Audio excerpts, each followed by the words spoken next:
Sejam bem-vindos e bem-vindas a mais uma lição introdutória à ética. Hoje, no dia 26 de julho de 2021, trataremos de questões bioéticas suscitadas pela pandemia da Covid-19.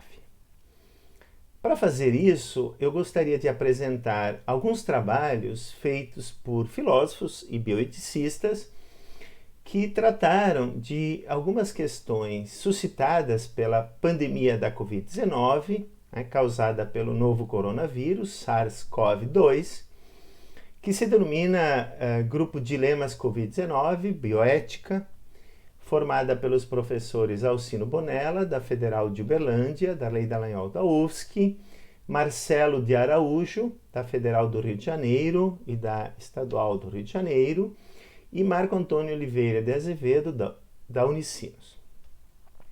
Todos são pesquisadores do CNPq e, mais do que isso, todos têm em comum o fato de terem estado participando de pesquisas no The O'Hero Center for Practical Ethics, da Universidade de Oxford, onde as questões de ética aplicada são estudadas. Bem, entre esses temas, temos produzido uma série de artigos para a grande mídia, capítulos de livro, artigos para revistas especializadas, etc., sobre, por exemplo, o racionamento de bens escassos, que é, sim, um tema clássico da bioética, desde o final da década de 60 e 70, quando surgiu a questão dos transplantes e das filas, discutiu-se critérios éticos para organizar as filas, por exemplo, ordem de chegada ou a maior necessidade dado o quadro clínico do paciente. Além disso, um assunto muito discutido, principalmente aqui no Brasil, o uso off-label de certos medicamentos, como a hidroxicloroquina, a prioridade para a vacinação, como se tornar certos grupos prioritários e por que razões. E, eventualmente, agora estamos começando a pensar sobre como lidar com as sequelas pós-pandemia. Então, eu gostaria de começar apresentando o primeiro tema, o tema do racionamento, que no caso da Covid-19 diz respeito principalmente ao acesso a respiradores e a UTIs. Então, lembremos, em vários momentos, nessas 2 ou 3 ondas da Covid no Brasil, em vários lugares, a lotação das UTIs foi de 100%, inclusive havia pessoas esperando um momento de acesso. Eventualmente chegaram até a falecer por não ter acesso às UTIs. Então, a questão do racionamento aí se tornou bastante delicada e importantíssima, porque talvez a ordem de chegada não seja o critério mais racional, não seja aquele, por exemplo, que salva o maior número de pessoas. Bem, então, refletindo sobre esses temas bioéticos, o grupo produziu uma proposta, entre outras, por exemplo, da AMIP, da Associação Médica Intensivistas Brasileira, para organizar essa fila a partir de alguns princípios bioéticos. Então, a nossa proposta, a proposta do grupo, vai no sentido de aperfeiçoar uma certa diretriz do Conselho Federal de Medicina, que já existe e que prioriza a alocação de bens escassos pela maior probabilidade de recuperação dos pacientes que não tenham limitação terapêutica. Por exemplo, não tenham deixado expressamente dito que não querem ir para a UTI. Agora, o critério do CFM, que é aplicável em tempos normais, ele tem dificuldade de ser operacionalizado em tempos de pandemia. Inclusive, ele é vago. Então, o que nós fizemos foi encontrar uma maneira de discriminar positivamente os pacientes que tivessem uma mesma probabilidade de recuperação, buscando salvar mais vidas. Então, nós buscamos subcategorizar a primeira prioridade do CFM, essa da maior probabilidade de recuperação, E propusemos, a partir do estudo de propostas sendo feitas na literatura ética filosófica mundial, o uso de instrumentos como o SOFA, que é uma espécie de teste do quadro clínico da pessoa, né? Se chama Sequential Organ Failure Score, quer dizer que a partir da análise do desempenho de 6 subsistemas do organismo humano, por exemplo, em primeiro lugar, claro, o respiratório, mas também o nervoso, sanguíneo, etc., né? Ele atribui uma série de pontos que vão de 0 a 4. Então, quanto pior o quadro clínico do paciente, maior a pontuação, né? E, portanto, menor a probabilidade de recuperação. Bem, há um total, então, de 24 pontos possíveis e a nossa proposta é subdividir aí os pacientes em 3 grandes grupos. Os pacientes que tiverem um score menor que 6 ou que tivessem, digamos, o quadro clínico melhorando significativamente, né, nas últimas 48 horas, eles teriam uma maior probabilidade de recuperação, portanto, teriam prioridade mais alta. E aí poderiam ser divididos entre paciente A1, A2, A3, etc. Né? Agora, os pacientes com score entre 6 e 11, por exemplo, né, acima de 6, eles fariam parte de um segundo grupo e acima de 12, né, o score maior de 12, teriam uma baixa prioridade exatamente porque não teriam uma grande probabilidade de recuperação, portanto, priorizá-los não salvaria mais vidas. Né? Bem, a única exceção aqui são profissionais de saúde, né, que, enfim, por terem sido expostos a situações de risco, procurando salvar outras vidas, né? E também por uma questão de justiça retributiva, ou até por algumas razões muitas vezes instrumentais, né? Quer dizer, não é só a UTI, os aparelhos que são um bem escasso, os profissionais que trabalham lá são hiper especializados, né? Eles também são escassos, quer dizer, então a própria mão de obra poderia ser um desses bens escassos, né? Então, obviamente, priorizá-los leva a salvar mais vidas. Né? De alguma maneira, a nossa proposta é igualitária, ela dá o devido respeito e o devido cuidado a todas as pessoas, porque todos são submetidos ao score do SOFA, né? Então, não há critérios secundários como cor de pele, gênero que pertence, orientação sexual, nada disso. Todos são submetidos ao SOFA e, a partir disso, se faz uma classificação. Né? Bom, caso exista empate, né, no score, a gente pensou que a introdução de ciclos de vida deveria ser um diferencial no caso da Covid-19, porque parece evidente que as pessoas, né, mais jovens têm um menor impacto, né, enquanto que pessoas mais idosas têm um impacto maior. Mas isso não significa etarismo, porque, novamente, todas as pessoas seriam submetidas ao score. Né? Havendo empate, digamos, pertencendo ao mesmo ciclo de vida, jovem, maduro, mais idoso, então a nossa proposta contempla a possibilidade do sorteio, né, que é um procedimento igualitário de escolha também.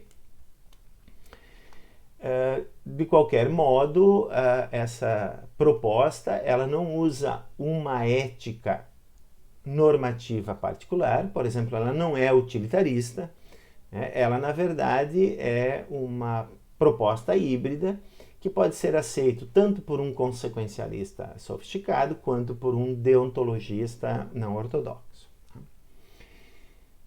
Maiores informações, eu sugiro que se consulte aí esse artigo da Ilustríssima, da Folha de São Paulo, né? Eu coloquei ali o link, onde alguns detalhes da proposta são apresentados. No nosso entendimento, essa forma de organização da fila salva mais vida do que a simples ordem de chegada. Infelizmente, né, no Brasil ela não foi aplicada e talvez essa seja uma das razões pelas quais, enfim, nós tivemos mais pessoas morrendo do que aquilo que seria normalmente aceitável. Bem, um outro tema que o nosso grupo pesquisou, estudou e publicou a respeito foi o uso off-label, né, fora da bula, de certos medicamentos. Então lembrem aqui, desde março do ano passado, há uma polêmica em torno do uso da hidroxicloroquina, da cloroquina, né, especialmente no Brasil, e nós procuramos então, em diferentes momentos, mostrar como nós deveríamos lidar com essa possibilidade. Então é importante aqui entender, né, que normalmente a produção de um novo fármaco ou de uma nova vacina, né, que no caso da Covid foi produzida em tempo recorde, né, ela demora um tempo e ela tem todo um processo. Então, em primeiro lugar, existe uma fase pré-clínica, onde os supostos medicamentos ou as vacinas são experimentados, né, há um certo experimento in vitro, em testes laboratoriais. E posteriormente em vivo, mas ainda assim em animais não humanos. E isso, claro, suscita uma série de questões de ética animal, de zooética, que estudaremos mais adiante. Pode ser que tenha tido, e de fato teve, alguma evidência de que, por exemplo, a cloroquina, né, em testes in vitro, poderia ter algum efeito no novo coronavírus, no SARS-CoV-2. Mas a passagem dessa fase pré-clínica para conclusões da fase clínica, né, tem que ser feita com muito cuidado. Né? Então, em geral, na fase clínica é que se estabelece de fato a eficácia e a segurança do medicamento. E nem tudo que tem algum tipo de impacto lá nos experimentos in vitro tem posteriormente. Então, para compreendermos isso, é importante destacar que a fase clínica ela deve ser controlada, randomizada e duplo cega. Quer dizer, se usa um certo grupo de pacientes, se divide, né, essas pessoas em 2 subgrupos, é randomizado porque as pessoas que vão receber placebo ou alguma substância ativa não são identificadas, né? É somente depois que isso é revelado, e é duplo cego porque ninguém sabe se está recebendo placebo ou a substância ativa e nem os pesquisadores no início sabem quem é que vai receber o quê. Né? Então, ainda aí há diferentes momentos. Num primeiro momento, né, há um grupo pequeno, em geral 50 pessoas, que são pessoas sadias, que vão estabelecer então se o novo fármaco ou a nova vacina é de fato segura. Quer dizer que ela não traz grandes riscos, não tem efeitos colaterais gravíssimos. Né? Essa fase dura 2 ou 3 anos, né? Em geral, em tempos normais. Né? Uma outra fase, ela vai não testar a segurança, mas a eficácia do novo medicamento. Quer dizer, se ele de fato é né, efetivo para tratar, se ele serve para tratar uma certa doença. Novamente, aqui o grupo é pequeno, não são pessoas saudáveis como na primeira fase, são pessoas já acometidas da doença que se procura então estabelecer se a vacina ou o tratamento funciona, né? Se é eficaz. Também esse período dura algum tempo. Agora, é somente numa fase posterior, na chamada fase 3, né, que se fazem estudos com uma população maior, com 1.000, 2.000, 5, 10 mil pessoas. Né? E aí se procura estabelecer 2 variáveis. Né? Primeiro, o risco-benefício a curto e a longo prazo e o valor terapêutico, né, comparado a outras drogas. Quer dizer, se, por exemplo, o novo fármaco, a nova vacina tem eficiência, né, no mundo real, quer dizer, ele efetivamente previne ou cura certas doenças. Novamente, a fase aqui é longa, 3 ou 4 anos, né? E é somente depois dessa fase que a empresa pode solicitar o licenciamento do medicamento à agência, no caso brasileiro, a Anvisa. Né? Há inclusive depois uma outra fase, quando efetivamente, né, os medicamentos são comercializados, para descobrir se tem algum tipo de reação adversa, etc. Né? Tem uma espécie de follow-up. Bem, então a questão para nós foi, né, se numa pandemia como a Covid-19 se justificava o uso off-label da cloroquina, hidroxicloroquina, com evidências precárias ainda, por exemplo, somente com experimentos in vitro. Né? Claramente, né, num primeiro trabalho, nós defendemos que sim, né, em março, abril, mas apenas para um uso compassivo, quer dizer, uma espécie de clínica de desespero. A pessoa já estava na UTI e num estágio gravíssimo, né, a ideia de usar medicamentos similares para doenças similares faz sentido nesse primeiro momento. Né? Mas logo, inclusive no Brasil, né, formou-se um pool de hospitais, de clínicas, né, a coalizão Covid Brasil, liderada pelo Hospital Albert Einstein, um dos melhores do nosso país, que fez pesquisas que seguem aquele padrão ouro, quer dizer, pesquisas controladas, randomizadas e duplo cegas para realmente estabelecer a eficácia, né, da hidroxicloroquina. E logo, já lá em maio, junho de 2020, né, começaram a aparecer vários estudos observacionais retrospectivos, por exemplo, né, relacionados ao epicentro em março de 2020 na cidade de Nova York, onde se usou hidroxicloroquina, mas que os estudos mostravam que não tinha eficácia alguma, né? Não servia para tratamento, quer dizer, não auxiliava no processo terapêutico e muito menos tinha um efeito de prevenção. Mesmo aqui no Brasil, né, já em julho do ano passado, né, alguns pesquisadores, a partir desses estudos, né, da coalizão Covid Brasil, chegaram à conclusão, né, e publicaram em jornais de referência mundial, por exemplo, o New England Journal of Medicine, né, estudos que mostravam que a hidroxicloroquina, combinada ou não, né, com azitromicina, por exemplo, ela não tinha efeito terapêutico nenhum. Né? Então, que a ideia que começou a vigorar aí de propagar um kit Covid como se fosse uma panaceia, né, de cura da Covid-19, não se sustentava. E pior, então, desde julho, agosto do ano passado, nós publicamos um outro trabalho, né, defendendo também que se num primeiro momento um uso off-label, né, fazia sentido, a partir desses estudos não fazia mais sentido utilizar. Mesmo assim, nós vimos, né, o ministro da Saúde, o general Pazuello, viajando pelo Brasil em setembro do ano passado, outubro, divulgando, adotando como uma espécie de política pública do Ministério da Saúde brasileiro, né, o uso desses medicamentos sem eficácia. Pior ainda foi ver, todos nós sabemos, né, e vimos acontecer em Manaus, né, a crise de oxigênio e essa equipe médica, né, contratada pelo Ministério da Saúde, indo para lá, divulgando a hidroxicloroquina sem eficácia, já comprovada há mais de 6 meses, e deixando de fornecer os insumos básicos vitais para as pessoas. Né?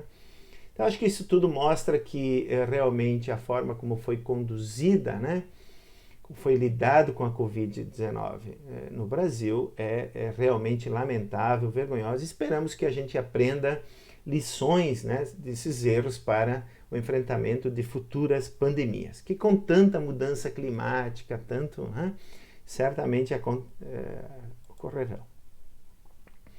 Bem, um outro tema que nós discutimos no grupo foi a questão do critério ético para priorizar as pessoas, né, dado que as vacinas também eram escassas e ainda são em alguma medida, né, quem deveria receber esse bem escasso primeiro. Né?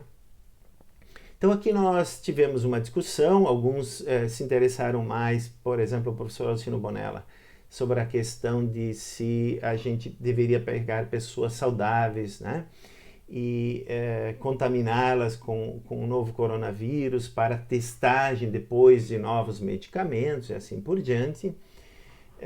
Eu próprio discuti um pouco essa questão, mas tentei estabelecer desde setembro do ano passado uma certa discussão, né, sobre prioridade da vacinação. Lembrem que o governo federal não tinha um plano nacional, foi por ordem, né, do Supremo Tribunal Federal, que ele foi obrigado a fazer já quase no final de 2020, né, um plano. E, claro, a questão da vacinação e da priorização, ela é muito delicada e há várias propostas com vários critérios. Então, em geral, por exemplo, as pessoas que participam de um processo de pesquisa para estabelecer a segurança e eficácia da vacina, se fazem parte do grupo que recebeu placebo, né, tem por uma questão de justiça, né, que receber primeiro a vacina. E aqui eu não vou apresentar em detalhes, né, essa proposta, ela em geral segue um pouco, né, aquilo que é o Plano Nacional. O critério básico ético é a maior vulnerabilidade. Então, por isso que certas pessoas, digamos, com uma certa idade, né, uma idade maior, aqui elas deveriam ser priorizadas. Então, ao contrário, né, do problema da escassez de bens de acesso a UTIs, onde eventualmente a gente poderia, por ciclos de vida, priorizar pessoas mais jovens, aqui se inverte e quem tem uma idade maior tem prioridade maior porque tem uma vulnerabilidade no sistema imunológico, né? E claro, há outros grupos, profissionais da saúde, novamente, né, tem um tratamento especial, ou pessoas que trabalharam e trabalham em UTIs ou postos de saúde que se submetem, têm a vulnerabilidade aí pela possibilidade de uma maior contágio, né? Podem ser infectados pelo novo coronavírus. Há também a discussão de grupos, né, que são mais frágeis, por exemplo, então, no meu entendimento, dado o critério imunológico, as populações indígenas devem ter essa prioridade. O Plano Nacional prevê outros grupos, então aqui a gente precisaria discutir, né, se faz sentido ou não e por que critérios, né? Bem, a ideia aqui era simplesmente, né, o grupo, né, chamar atenção para a necessidade de elaborar um plano nacional e ser adotado oficialmente. A gente viu no Brasil que isso foi feito, mas também a gente viu uma série de problemas, né? Alguns estados seguindo numa direção, outros noutra, municípios também. E o pior de tudo, né, do ponto de vista ético, foi ver, por exemplo, pessoas furando fila, né? Ver pessoas que tentavam, assim, algum acesso excepcional porque, enfim, queriam comprar determinadas vacinas, achavam que a condição econômica deveria valer acima dos princípios de saúde pública, né? O que, novamente, é lamentável e talvez ajude a explicar porque o Brasil tem enfrentado tão mal a presente pandemia, tá? Bom, e aqui para encerrar, então, essa aula, né, essa videoaula, eu simplesmente gostaria de chamar a atenção para a necessidade de a gente, logo mais, discutir assim que acabar a pandemia, mas, novamente, né, nós estamos ainda no Brasil, né, numa situação muito delicada, com uma média de mortes acima de 1.000 pessoas por dia.